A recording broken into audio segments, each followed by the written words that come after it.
Sa farm, isang tensyonadong pagtutunggali ang nangyayari. Mahigpit na hinawakan ng batang lalaki ang kanyang sandata, nagtataka kung kakainin ba siya ng itim na ahas na ito. Samantala, nakatitig din pabalik si munting Snakey, mabilis ang tibok ng puso, nag-iisip kung ang batang ito ay isang cultivator. Posible kayang isa pa siyang tagasunod ni Chen. Nang halos mapuno na ng takot si Snakey, ang batang lalaki ang unang gumawa ng hakbang, sumugod pa sulong at itinutok ang sandata diretso sa kanya. Kumilos ang mga reflex ni Snakey. Sa isang mabilis na pagwagayway ng kanyang buntot, nabasag niya ang armas ng batang lalaki at naging mga piraso, hindi na niya tiningnan pa ang gulat na mukha ng bata. Walang pag-aalinlangan, tumalikod siya at tumakbo papasok sa mga palumpong. Pinanood ng batang lalaki ang ahas na nawala sa malayo, pagkatapos ay tumakbo siyang umiiyak pauwi sa kanyang ama. Tungkol sa kung paano pinatay ng itim na ahas ang demonyong baboy Ramon na pumatay sa kanyang ina, ngunit kahit papaano ay hindi siya nasaktan. Samantala, hindi tumigil sa pagtakbo si Snakey hanggang sa sigurado siyang walang sumusunod sa kanya. Sa wakas, habang umaakyat siya sa ilang baitang na bato, patuloy siyang lingon ng lingon dahil sa nerbiyos. Tao lang ba talaga ang batang iyon? Pagkatapos, parang batong tumama sa kanyang mukha, bigla siyang natauhan. Nagkakaroon na siya ng matinding takot sa tao. Frustrado, mamulong siya sa sarili, tinatawag ang sarili niyang duwag. Paano siya magiging isang maalamat na halimaw kung patuloy siyang tumatakbo ng ganito? Determinado na magpakatatag, nagpunta si Snakey sa tuktok ng bundok. Kung dito siya nagkaroon ng talino, tiyak na isang maswerteng lugar ito para sa kanya. Para ipakita ang kanyang sinseridad, pumitas siya ng 3 patpat para gamiting insenso. Ngunit nang akmang yuyuko na siya, isang masarap na amoy ang kumalat sa hangin. Doon, sa harap ng estatwa ng Diyos ng bundok, may nakahandang mga handog. Kumulo ng malakas ang kanyang tiyan. Sayang naman kung pababayaan lang ito. Kahit ang Diyos ng bundok ay hindi gugustuhin iyon, tama. Sa ganoong perpektong pangangatwiran, kinain ni Snakey ang mga handog, nilamon ang lahat nang makita niya. Nang mabusog na siya, bumuga siya ng malakas bago ayusin ang mga insenso sa harap ng estatwa. Taos-puso siyang yumuko, binubulong ang kanyang dasal. Mahal na Diyos ng bundok, tulungan niyo po akong mapagtagumpayan ang aking mga panloob na demonyo, magsanay ng matagumpay, at mabuhay ng mahaba ng hindi sinusubukang patayin ng mga tao. Maraming salamat po. Nang matapos na siya, biglang binasag ng isang tinig ng tao ang katahimikan sa kanyang likuran. Nanigas si Snakey. Mabilis siyang pumunta sa likod ng estatwa. Sumisilip para makita ang isang batang babae na pumapasok sa templo. Hinahabol siya ng ilang lalaki. Ang babaeng ito ay hindi masyadong matalino, naisip ni Snakey. Bakit siya tatakbo sa isang walang labasan? Isa lang ang labasan dito. Sa kasamaang palad, nangangahulugan din iyon na hindi rin siya makakatakas ng hindi napapansin. Gamit ang kanyang espiritual na pandama, sinuri niya ang sitwasyon at nakita ang isang lalaking nagmamayabang na papalapit sa babae. Nang inag ang mga kamay ng babae habang nakatutok ang isang maliit na kutsilyo sa kanyang leeg, nanginginig ang boses habang nagbabanta na wawakasan niya ang kanyang buhay kung lalapit pa ito. Kahit hindi niya ito mapatay, wala siya makukuha sa kanya. Nang marinig ni Snakey na tinawag ng lalaki ang kanyang sarili, na Young Master Chu, may naalala siya. Hindi ba ito ang lalaking halos pumatay kay Chen Fan? Nanlamig ang mga kaliskis ni Snakey. Kung halos mapatay ng lalaking ito si Chen Fan, tiyak na malakas siya. Mabilis na kumilos si Chu, madaling inagaw ang kutsilyo sa babae. Bumagsak sa sahig ang kanyang kutsilyo habang tinatakpan nito ang kanyang bibig. Ang mga tao, palaging masyadong dramatiko, naisip ni Snakey. Nakita ni Snakey na lubhang kakaiba ang mga tao. Hindi tulad ng mga ahas, na may tamang panahon ng pagpaparami sa tagsibol. Ang mga tao ay tila ginagawa ito kahit kailan nila gusto. Hindi niya maintindihan kung bakit mag-aabala ang sinuman sa babasagin na nilalang. Ang babaeng iyon ay hindi tatagal ng 1 minuto sa kabundukan. Nang itulak ni Chu ang babae sa lupa, pinulot niya ang kanyang kutsilyo at nagsimulang mangutya.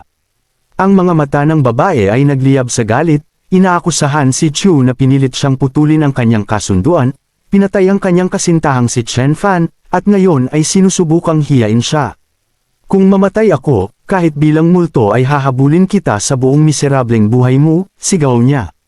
Ngumuya si Snakey ng mansanas mula sa mga handog, nanunood ng may bahagyang pagkamausisa. Ang mga tao ay sobrang kakaiba. Bakit nila ginagawang komplikado ang lahat? Sa sandaling iyon, nahulog ang braso ng napabayan na estatwa ng Diyos ng bundok. Ang braso nito, hamina dahil sa katagalan, ay biglang nabali at bumagsak sa sahig. Parehong natigilan ang babae at si Chu, sabay na napalingon sa ingay. Nanlaki ang mga mata ng babae sa pagkamangha, naniniwalang narito ang Diyos ng bundok para iligtas siya. Tumalon siya patayo at sumugod patungo sa estatwa.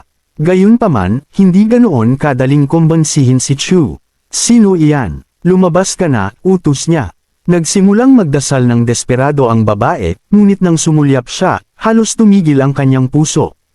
Isang 6 na talampakang habang itim na ahas ang nakapulupot sa estatwa ng Diyos ng bundok, nakatitig diretso sa kanya. Si Munting Snakey, nasa kalagitnaan ng pagkagat sa kanyang mansanas, ay natigilan.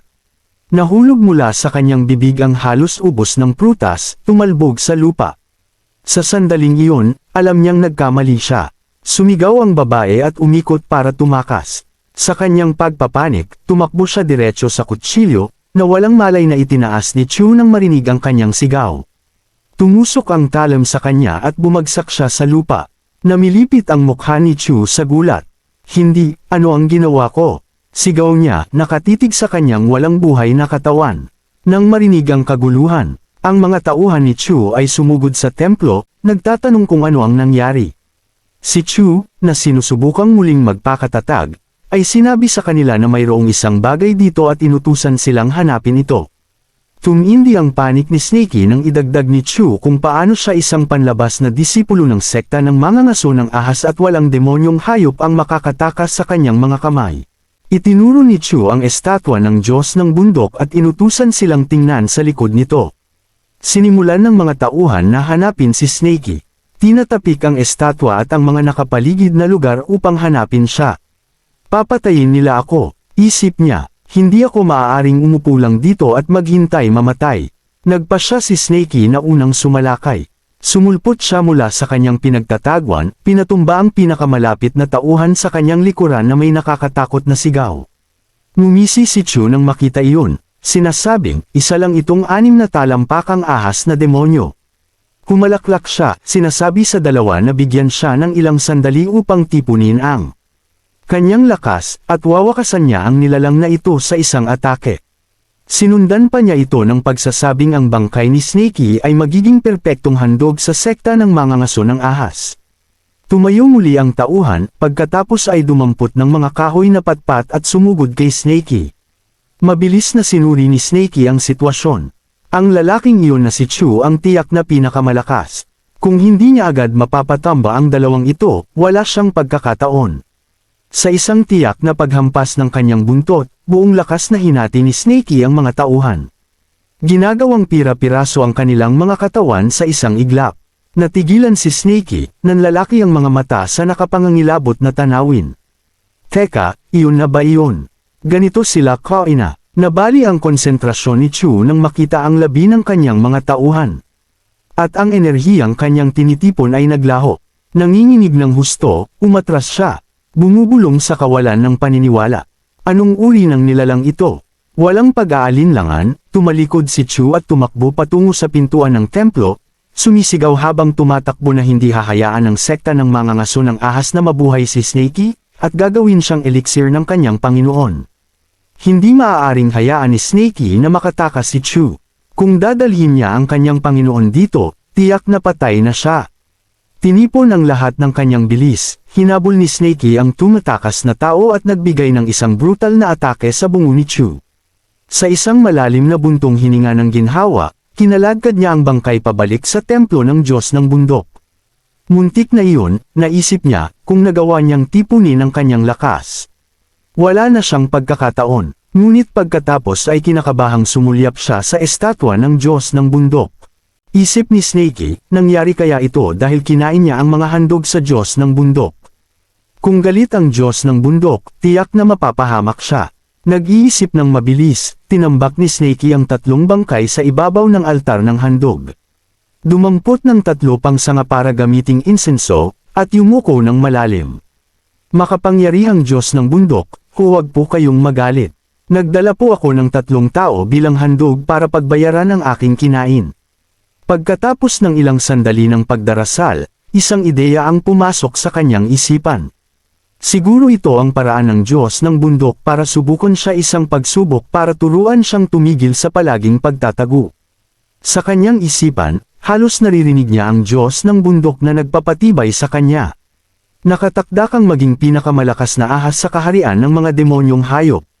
Taglay ang bagong layunin, nangako si Snakey na pagbubutihin pa ang kanyang cultivation at babalik sa kagubatan para magsanay. Makalipas ang 1 linggo, sa kabila ng walang humpay na pagsisikap, mabagal ang pag-unlad ni Snakey. Ang cauldron sa kanyang katawan ay kalahati pa lang ang puno, at hindi gaanong nakakatulong ang maliliit na hayop na kanyang kinakain. Frustrado at gutom, hinahangad niya ang isa pang demonyong baboy ramo tulad ng kanyang kinain noon. Kaya bumalik siya sa taniman ng pakwan, sinubukan pa niyang maglagay ng bitag. Ngunit bigo ang kanyang pagtatangka na makahuli ng kahit ano, kahit ibon man lang. Lumipas ang mga araw na walang senyales ng malaking biktima. Palaging kumukulo ang kanyang tiyan, at ang makatas na mga pakwan sa bukid ay lalong nagiging kaakit-akit. Kung gustong-gusto ng mga baboy ramo ang pakwan, baka subukan ko rin ang isa, naisip niya. Nang akmang kakagatan na niya ito, nakita niya ang 2 taong naglalakad sa may ilog. Isang ama at anak ang patungo sa bukid, nag-uusap ng casual. Sa pagkabahala ni Snakey, ang bata ay ang siya ring umawak ng pitchfork noon. Tuwang-tuwa ang bata na nagkukwento tungkol sa tumataas na ilog at kung gaano karami ang nahuli nilang isda. Habang ang lalaking katabi niya ay may dalang basket na puno ng kanilang huli.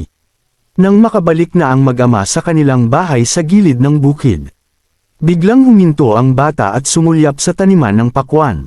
Sa kabila ng distansya, parang nakikita siya ng bata. Natigilan sa takot si Little Snakey. May isinigaw ang bata at tumakbo papunta sa bukid, dala ang basket ng isda. Si Little Snakey ay umakyat ng mabilis sa kalapit na puno. Sinusubukang magtago sa mga sanga. Nang makarating ang bata sa puno, inilapag niya ang basket sa lupa at tumakbo palayo. Sumisigaw habang papalayo. Sinasabing ang mga isdang ito ay paraan niya ng pasasalamat at sinasabi nitong bumaba siya at kainin ito. Napakurap si Little Snakey sa pagtataka, pinanood ang batang tumakbo palayo, at pagkatapos ay tinitigan ang basket. Inalok niya ba ako ng isda? Nagsimulang tumulo ang laway mula sa kanyang bibig habang maingat siyang bumababa sa puno. Kumukulo ang kanyang tiyan sa gutom, ngunit gayon din ang hinala. Kailangan niyang maging mas maingat, naisip niya. Lason kaya ang isda? Tiningnan niya ang sariwa at matatabang isdang nagpapalutang-lutang sa basket. Bahagyang napanatag ang kanyang loob sa kanilang masiglang paggalaw. Baka isa lang ay hindi makakasama, naisip niya. Nahihiya niyang nilunok ang unang isda, pagkatapos ay naghintay. Nang walang kakaibang nangyari, kumain siya ng isa pa, at isa pa. Di nagtagal, hindi na siya makahinto. Samantala, naglalakad pa uwi ang bata, paminsan-minsan ay sumusulyap sa likod. Mukhang gustong-gusto talaga ng itim na ahas ang isda, naisip niya. Bigla, may isang lalaking hamarang sa kanyang daan. Napatingin ang mga mata ng bata sa badge sa baywang ng lalaki na nakaukit ang salitang, ahas. Isang kilabot ang damaloy sa kanyang gulugod. Ang lalaki ay mula sa sekta ng mga mangangaso ng ahas. Nagtanong ang lalaki kung may nakita siyang ahas. Nagatubili ang bata, nauutol na sinasabing wala siyang nakitang ahas sa paligid. Humarap ang isa pang mangangaso na nakatayo sa malapit, sinasabing bata lang ang batang iyan. Ano pa ang silbi ng pagtatanong sa kanya? Sa sandaling iyon, isang malakas na ingay ang umalangaw-ngaw mula sa bundok, na ikinagulat ng mga ibon sa malapit. Nagpalitan ng tingin ang 2 mangangaso ng ahas, pagkatapos ay itinulak ang bata at tumakbo patungo sa tunog. Tahimik na nanalangin ang bata. Munting ahas, tumakbo ka ng mabilis at huwag kang magpapahuli. Kasabay nito, may sumigaw malapit sa ilog na muling nakakain na naman ng tao ang itim na ahas. Balik kay Little Snakey, hindi maganda ang nangyayari sa ating bida. Habang nilalamon ang isda, hindi niya sinasadyang nabasag ang dalawang itlog ng ibon, na nagdulot ng dalawang masakit na bukol sa kanyang ulo mula sa galit na mga magulang. Mas masahol pa, muntik na siyang matuklasan. At narinig din niya ang sigaw mula sa bundok, ngunit naguluhan siya. Ano ang ibig nilang sabihin sa pagkain ng tao? Isda lang ang kinakain niya. Lalo siyang naguluhan sa mga naunang ginawa ng bata. Bakit nagsinungaling ang bata para protektahan siya? Umiling-iling si Snakey, ulong, masyadong komplikado ang mga tao. Nagpas siyang hindi naligtas ang bundok, gumapang siya patungo sa ilog, nagpaplanong tumawid dito. Baka ligtas ang kabilang ibayo sa loob ng ilang buwan, naisip niya. Habang dumudulas siya sa tubig, sumagi sa isipan niya ang isa pang alalahanin. 3 buwan na lang bago magsimula ang taglamig, at hindi pa siya nagsisimulang mag-imbak ng pagkain. Mukhang maaantala ang kanyang pagkukultivate. Bigla, isang malaking anino ang lumitaw sa tubig. Nagulat na tumangala si Snakey. Ito ay isang higanteng eel. Ang mga galaw nito ay kahawig ng sa ahas, at puno ng peklat ang katawan nito. Nanliit ang mga mata ni Snakey nang mapagtanto ang isang bagay. Ito ang kumain ng tao at binintang sa kanya. Kung pagbabasehan ang mga sugat nito, malamang na bahagya itong nakatakas sa labanan sa mga mangangaso ng ahas. Mukhang hindi siya napansin nito. Abala ito sa paglamon ng mga isda sa malapit, isa-isang nilulunok ang mga ito, hindi man lang iniiwan ang mga buto. Nang makita siya ng eel, alam ni Snakey na patas na laban ito. At marahil ay maaari niyang gawing pagkain din ng eel, saglit niyang naisip. Ngunit pagkatapos, binaliwala niya ang ideya. Kung nakatakas ang eel sa makapangyarihang mga mangangaso ng ahas, tiyak na malakas din ito. Mas mabuting manatiling buhay kaysa subukan ng kanyang swerte. Sa kasamaang palad, nakita siya ng eel. Bumukas ng malaki ang napakalaking bibig nito habang sumusugod ito sa kanya. Mabilis na umilag si Snakey, bahagyang naiwasan ang atake, na naging dahilan upang bumangga ang eel sa kalapit na mga bato, na nagpalipad ng mga debris. Hindi ito maganda, naisip ni Snakey.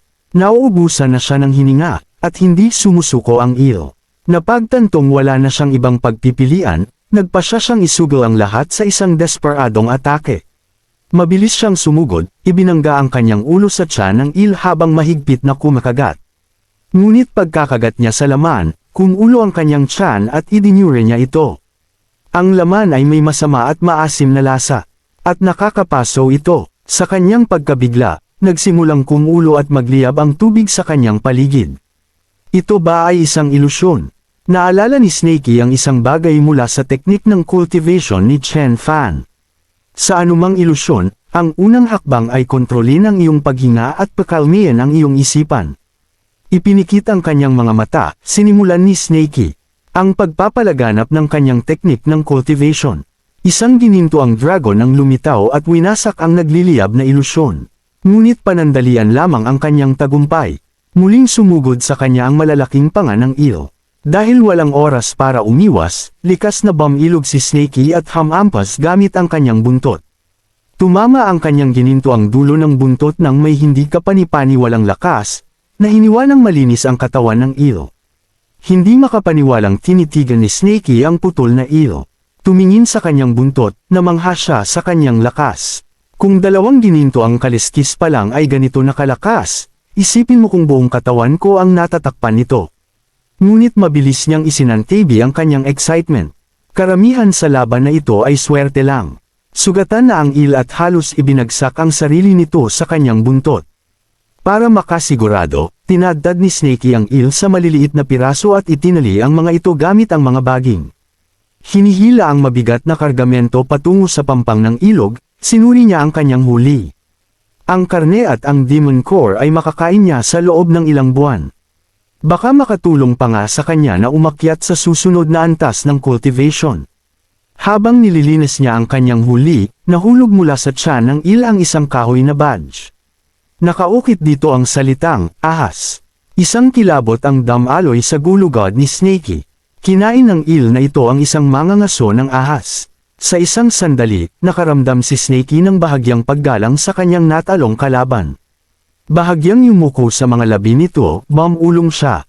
Kapatid na eel, isa kang tunay na bayani, nakikipaglaban sa mga mangangaso ng ahas para sa aming mga ahas. Ngunit dahil sinubukan mo akong kainin, wala akong ibang pagpipilian. Sisiguraduhin kong walang masasayang sa iyong karne. Hindi mawawala ng saysay ang iyong sakripisyo. Nilunok niya ang demon core sa isang subuan. Mas malaki ito kaysa sa huli, sumabit sa kanyang lalamunan ng ilang sandali bago niya ito nalunok. Nang mahigpit ng nakatali ang karne, dumulas siya patungo sa kagubatan. Sa may pampang ng ilog, sinusuri ng dalawa ang eel na kinalaban ni Snakey, ang matatalim na ngipin at punit-punit na piraso ng kanilang kasuotan ng sekta na nakasabit sa bibig nito, napamura sila sa kanilang sarili. Napagtanto nilang mali ang kanilang hinabol, at itim na ahas ang pumatay sa demonyong eel na ito. Tumanggo ang nakatatandang mangangaso ng ahas ngunit nag-alangan, kinakabahang sumulyap sa metatayog na puno sa kanilang paligid. Naisip nilang magpatuloy sa paghabol, ngunit ito ang teritoryo ng bakal na oso. At naroon ang demonyong oso na sinasabing nasa tuktok ng ikatlong antas ng enlightenment. Kung makasalubong natin iyon, tiyak na mapapahamak tayo, sumimangot ang isa, nag-iisip na kinamot ang kanyang baba. Sinabi niya kung paano niya narinig ang isang kawili-wiling bagay tungkol sa itim na ahas kamakailan. Tila, kinain ng ahas ang isang alkymista at ang kanyang eliksir ng tao. Naniniwala siyang ang mga epekto ng eliksir ay maaaring nananatili pa rin sa katawan ng ahas. Kung mahuli nila ito, ang eliksir na iyon ay makakatulong sa kanyang nakatatandang kapatid na makaabot sa ika-4 na antas. Lumapit siya, sinasabing ilang taon nang natigil ang kanyang nakatatandang kapatid sa ika-3 antas. Gayunpaman, ang pagpasok sa bundok na ito ngayon ay masyadong mapanganib. Ang demonyong oso na iyon ay hindi biro. Kung hindi sila mag-iingat, sila ang susunod nitong kakainin. Sinasabing kung ganoon, maghihintay na lang sila. Sa ilang buwan kapag dumating ang malakas na nyebe, ang demonyong oso na iyon ay mag-hibernate, at gayon din ang ahas. Doon sila sisilakay. Pagkatapos ay maaari nilang subaybayan ang itim na ahas at patayin ito. Samantala, nakahanap si Munting Snakey ng isang maginhawang kuweba sa kailaliman ng kabundukan. Madilim at tuyo ito, na may mga lumang buto na nakakalat sa sahig mula sa hindi kilalang maninila. Maingat niyang isinabot ang kanyang mga balot ng karne ng eel sa isang nakausling bato, tinitiyak na hindi ito maaabot ng mga kumakain ng tira-tira. Nang ligtas na ang kanyang mga pagkain, bumilog siya sa isang komportableng posisyon sa ibabaw ng tambak ng mga buto, at bumantong hininga ng may kasiyahan. Perpekto ang lugar na ito, para sa pagkukultivate.